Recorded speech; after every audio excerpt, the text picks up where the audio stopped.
कुछ काम सीख परिवार का सहारा बनना चाहता हूँ, क्या करूँ? आज ही ज्वाइन करो JSITI, जहां मिलेगा electrician, fitter, surveyor, COPA, fashion technology जैसे ट्रेड्स में रोजगार परक प्रशिक्षण, जिसे प्राप्त कर तुम अपने परिवार को आर्थिक मजबूती दे सकते हो। साथ ही मल्टीनेशनल कंपनीज में 100% प्लेसमेंट। JSITI, पलई पट्टी, बाबतपुर, वाराणसी। Admissions open. प्रिय छात्रों, JS प्राइवेट ITI के इस ऑनलाइन पोर्टल पर आपका स्वागत है। मैं विश्वजीत यादव, इलेक्ट्रीशियन इंस्ट्रक्टर। आज हम लोग ट्रांसफार्मर के बारे में देखेंगे। प्रीवियस क्लास में मैंने ट्रांसफार्मर के बारे में कुछ बताया था, जिसमें मैंने बताया था ट्रांसफार्मर की डिफिनीशन, ट्रांसफार्मर किसे कहते हैं, उसका वर्किंग प्रिंसिपल क्या है। वर्किंग प्रिंसिपल में मैंने बताया था कैसे उच्च वोल्टा को निम्न वोल्टा में तथा निम्न वोल्टा को उच्च वोल्टा में ट्रांसफार्मर चेंज करता है। उसके बाद उसके प्राइमरी वाइंडिंग के बारे में, सेकेंडरी वाइंडिंग के बारे में तथा सेल्फ इंड्यूस्ड ईएमएफ क्या होता है, म्यूचुअल इंड्यूस्ड ईएमएफ क्या होता है, इन सब सारी चीजों के बारे में बताए थे। हम लोग देखते हैं कि हम लोग के एग्जाम में, ITI के एग्जाम में कुछ मल्टीपल चॉइस क्वेश्चन आते हैं, जो बहुविकल्पी टाइप क्वेश्चन आते हैं। आज हम लोग उस तरीके के क्वेश्चन के बारे में देखेंगे कि जो मैंने कल टॉपिक पढ़ाया है उस पर आधारित किस प्रकार के क्वेश्चन आते हैं। जैसे में पहला क्वेश्चन यह है कि ट्रांसफार्मर किस सिद्धांत पे काम करता है। हम लोग देखते हैं, हम लोग एग्जाम में 4 तरह के ऑप्शन आएंगे। जैसे मेरा पहला ऑप्शन हो गया सेल्फ इंडक्शन, पहला है सेल्फ इंडक्शन। दूसरा है हमारा म्यूचुअल इंडक्शन, म्यूचुअल इंडक्शन। तीसरा है हमारा केल्विन्स लॉ,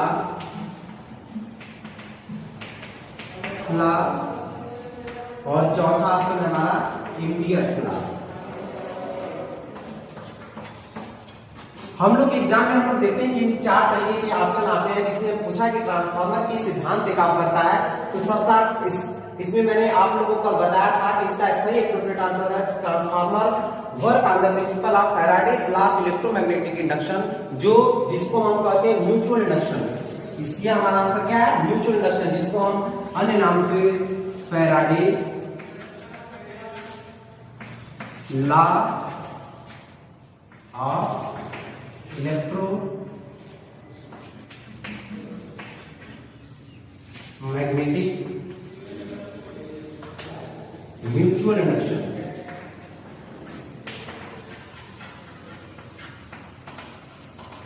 तो हम लोगों ने देखा है कि जो हमारा ट्रांसफार्मर कार्य करता है किस पे काम करता है, Faraday's law of electromagnetic mutual induction. जो हमारा सेकंड ऑप्शन सही होगा कि म्यूचुअल इंडक्शन के सिद्धांत पे काम करता है।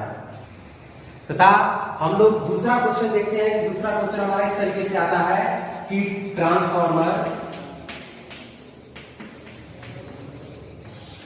की प्राइमरी तथा सेकेंडरी वाइंडिंग के बीच, सेकेंडरी वाइंडिंग के बीच प्रतिरोध होता है। जिसमें हमारा फर्स्ट ऑप्शन है 0, दूसरा होता है हमारा अनंत, तीसरा ऑप्शन है हमारा 1 किलो, चौथा ऑप्शन हमारा 100 किलो।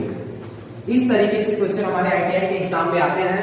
जैसा हम लोग सही एप्रोप्रिएट, जैसे कल इस वीडियो में मैंने बताया था किसी भी ट्रांसफार्मर के प्राइमरी तथा सेकेंडरी वाइंडिंग के बीच प्रतिरोध का मान अनंत होता है। क्यों?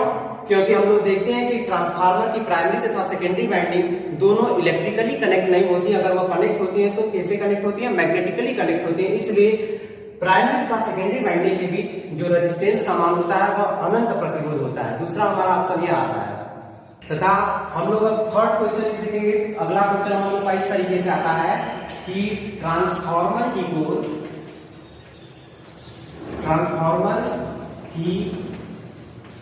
कोर प्रायः होती है। पहला ऑप्शन हमारा लो परमेबिलिटी, दूसरा ऑप्शन हमारा हाई परमेबिलिटी,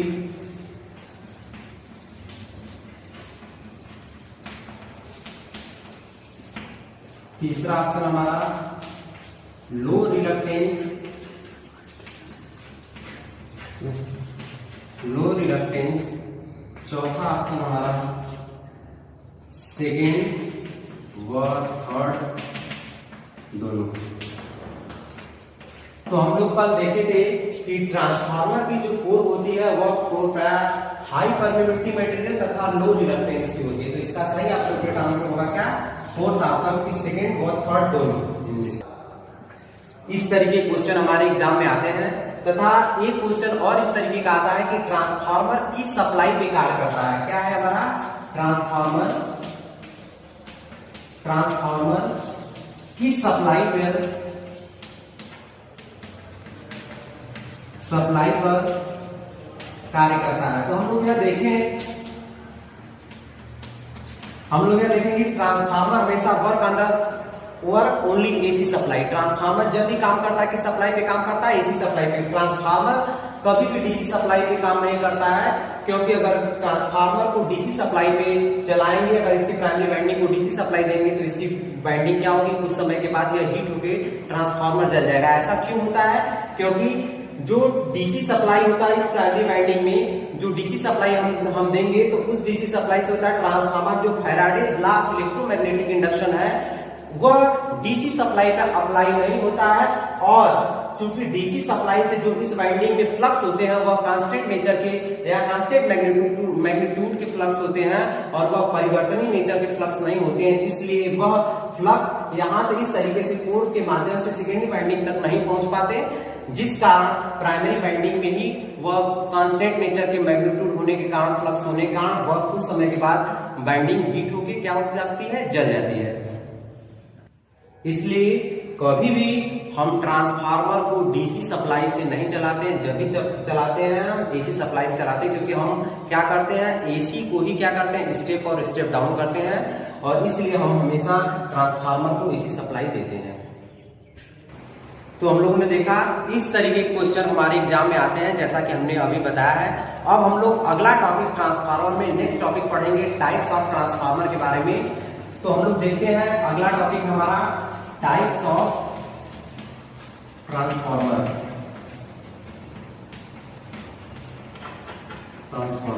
या जिसको हम कहते हैं परिणामी त्रयी प्रकार।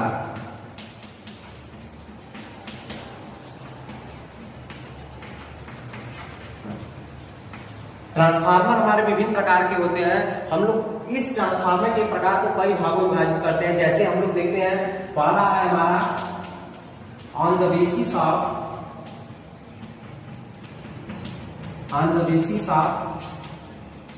core construction। कोर की संरचना के आधार पे हमारे ट्रांसफार्मर कितने प्रकार के होते हैं, जिसमें पहला हमारा कोर टाइप ट्रांसफार्मर,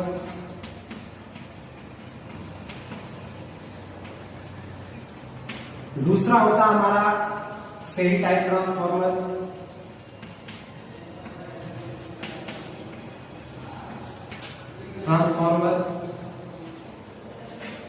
तीसरा होता है हमारा बेरी टाइप ट्रांसफार्मर।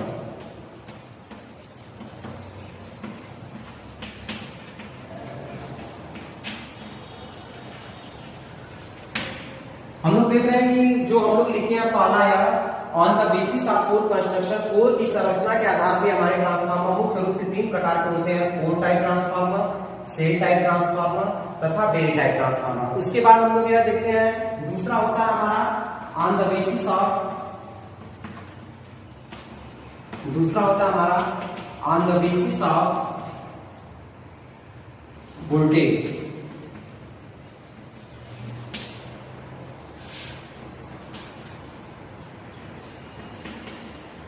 पहला है स्टेप अप ट्रांसफार्मर, दूसरा होता है हमारा step down transformer.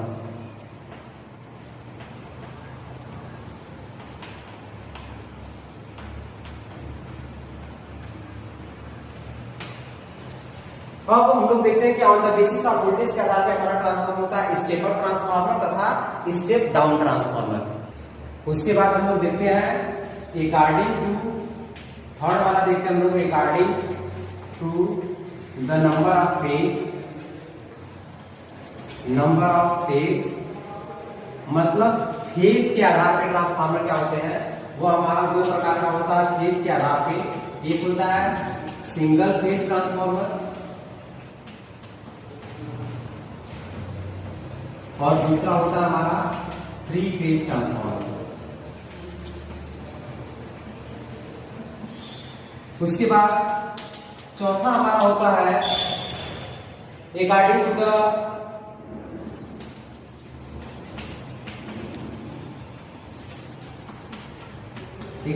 The application के अनुसार अगर हम बात करते हैं तो हमारा दो प्रकार का ट्रांसफार्मर होता है। पहला होता है हमारा पावर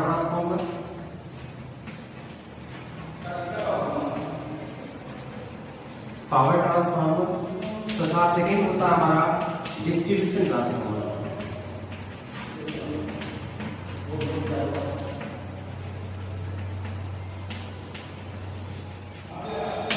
इस तरीके से नेक्स्ट हमारा है fourth on the basis of cooling के आधार पे ट्रांसफार्मर हमारा होता है कूलिंग। उसके बाद हमारा नेक्स्ट है natural cooling transformer former. Second हमारा ऑयल कूलिंग ट्रांसफार्मर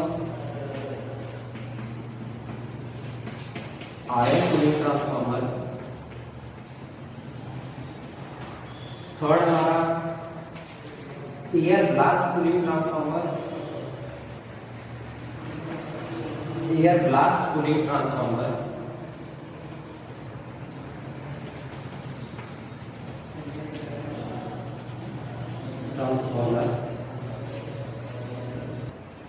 जैसा कि हम लोग देखे हैं according to the number of phase के आधार पे जो हमारे ट्रांसफार्मर है वो है हमारा सिंगल फेज ट्रांसफार्मर। इस सिंगल फेज ट्रांसफार्मर का प्रयोग हम 220 वोल्ट तथा 250 वोल्ट तक के लिए करते हैं। तथा उसके बाद हमारा 3 फेज ट्रांसफार्मर यह हमारा 11 केवी या 22 केवी या 440 केवी तक उपयोग किया जाता है इस प्रकार के ट्रांसफार्मर का उपयोग। तथा यह 3 फेज ट्रांसफार्मर होता है। उसके बाद हमारा है चौथा number according to the application, उपयोग के आधार पर ट्रांसफार्मर कितने प्रकार के होते हैं। तो उपयोग के आधार पर ट्रांसफार्मर हमारे दो प्रकार के होते हैं, एक होता है पावर ट्रांसफार्मर तथा एक होता है डिस्ट्रीब्यूशन ट्रांसफार्मर। पावर ट्रांसफार्मर का उपयोग प्राय हम सब स्टेशनों में करते हैं, जो हमारे सब स्टेशन होते हैं तथा जनरेटिंग स्टेशन होते हैं। इन सब स्टेशनों पे हमको यह ट्रांसफार्मर देखने को मिलता है तथा इसकी रेटिंग प्राय 220 केवी, 440 केवी तथा 132 केवी तथा 66 केवी तक यह ट्रांसफार्मर हमारे पावर ट्रांसफार्मर बनाए जाते हैं। पावर ट्रांसफार्मर मैक्सिमम इफिशियंसी या हम कह सकते हैं फुल लोड इफिशियंसी पर अच्छी प्रकार से हाई इफिशियंसी के साथ यह काम करते हैं।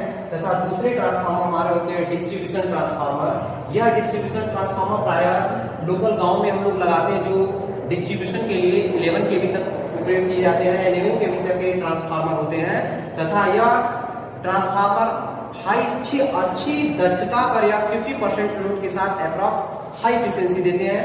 उसके बाद हमारा है on the basis of cooling के आधार पर यह ट्रांसफार्मर निम्न प्रकार के होते हैं। जैसा हमारा पहला है natural cooling transformer. Natural cooling क्या है? प्राकृतिक रूप से कूलिंग, जैसे air cooling is a type of natural cooling, यह हमारा ट्रांसफार्मर होता है। उसके बाद दूसरा है हमारा ऑयल कूलिंग ट्रांसफार्मर। हम लोग प्राय देखते हैं कि जो हमारे ट्रांसफार्मर होते हैं उस ट्रांसफार्मर में हम क्या डालते हैं? ऑयल डालते हैं। उस ऑयल का क्या काम होता है? ऑयल इंसुलेशन प्रदान करता है तथा ट्रांसफार्मर को क्या करता है? कूल भी करता है, उसको ठंडाई प्रदान करता है या कूलिंग करता है। तो ट्रांसफार्मर में ऑयल इसलिए हम उसका उपयोग करते हैं क्योंकि वह इंसुलेशन और उसके साथ साथ कूलिंग भी प्रदान करता है। पावर ट्रांसफार्मर तथा डिस्ट्रीब्यूशन ट्रांसफार्मर में प्राय जो भी ट्रांसफार्मर यूज किए जाते हैं, maximum transformer oil cooling transformer use किए जाते हैं। उसके बाद ये हमारा एयर ब्लास्ट कूलिंग ट्रांसफार्मर हम ज्यादातर देखते हैं क्या कि पावर स्टेशनों पर या जनरेटिंग स्टेशनों पे जो हमारे ट्रांसफार्मर होते हैं वह बड़े बड़े ट्रांसफार्मर के पास बड़े बड़े फैन लगाए जाते हैं। फैन के माध्यम से एयर को बहुत तेजी के साथ ब्लास्ट करा के उस ट्रांसफार्मर की कूलिंग की जाती है तथा इस प्रकार के ट्रांसफार्मर को हम एयर ब्लास्ट कूलिंग ट्रांसफार्मर के नाम से जानते हैं।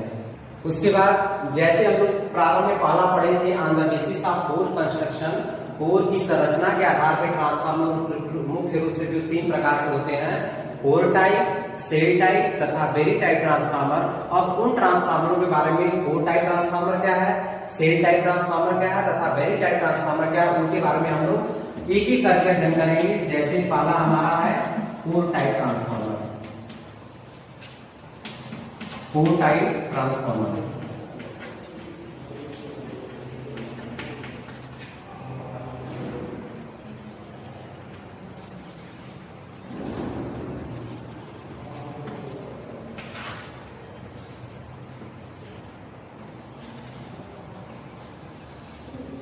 यह हमारा है एक प्रकार का core type transformer. Core type transformer में हम लोग देखते हैं क्या है कि जो कोर टाइप ट्रांसफार्मर की कोर बनी होती है वह कोर प्राय सीआरजीओ या सिलिकॉन स्टील की बनाई जाती है और यह कोर प्राय हाई परमेबिलिटी मटेरियल की बनाई जाती है। हाई परमेबिलिटी मटेरियल की बनाई जाती है। इसके साथ साथ जो इस कोर टाइप ट्रांसफार्मर में जो हमारा मैग्नेटिक पाथ होता है, जो फ्लक्स के चलने के लिए जो हमारा यह पाथ होता है, यह मैग्नेटिक पाथ एक होता है। इसमें क्या होते हैं, 1 magnetic path. Core type transformer में जो हमारा पाथ होता है 1 मैग्नेटिक पाथ होता है, एक मैग्नेटिक पाथ होता है। तथा इस कोर टाइप ट्रांसफार्मर का जो कोर होगी वह कोर प्राय लैमिनेटेड कोर होगी, सिलिकॉन स्टील की लैमिनेटेड कोर और लो रिलक्टेंस होना चाहिए इसका। हमारा इसका इस कोर का रिलक्टेंस क्या होना चाहिए, लो रिलक्टेंस होना चाहिए। तथा इस कोर टाइप ट्रांसफार्मर का उपयोग हम हाई वोल्टेज लो करंट वाली जगहों पे हम इसका उपयोग करते हैं।